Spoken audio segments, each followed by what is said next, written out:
A tug of war at the U.S. Mexico border between Venezuelan migrants and Mexican police.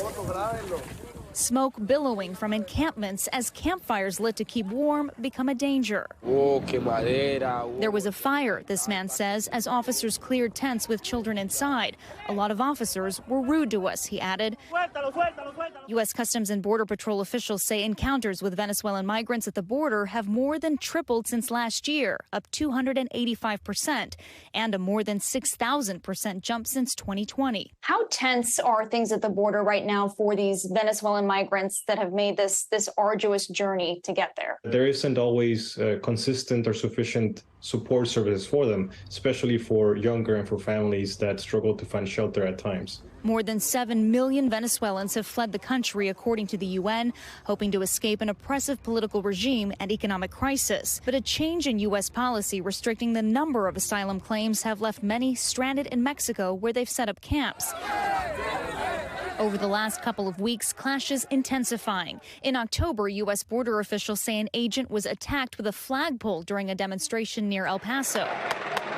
Pepperball munitions were fired at the crowd, according to the U.S. Customs and Border Protection Commissioner, sending migrants running back to Mexico.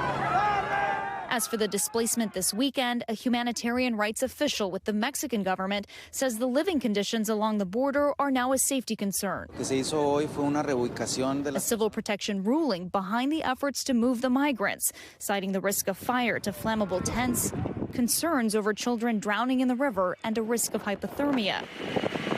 Camps were dismantled, mattresses thrown away, and families with children forced to move.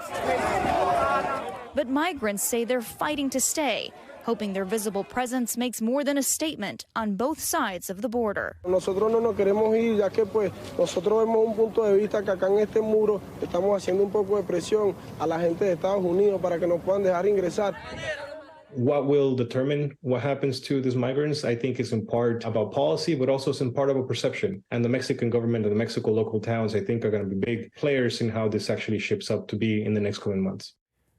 Valerie Castro joins us now live in studio here on Top Story. So, Valerie, you see that little boy, that family, and that mother that was forced out of their tent. You have to feel for them. Where do these migrants go now?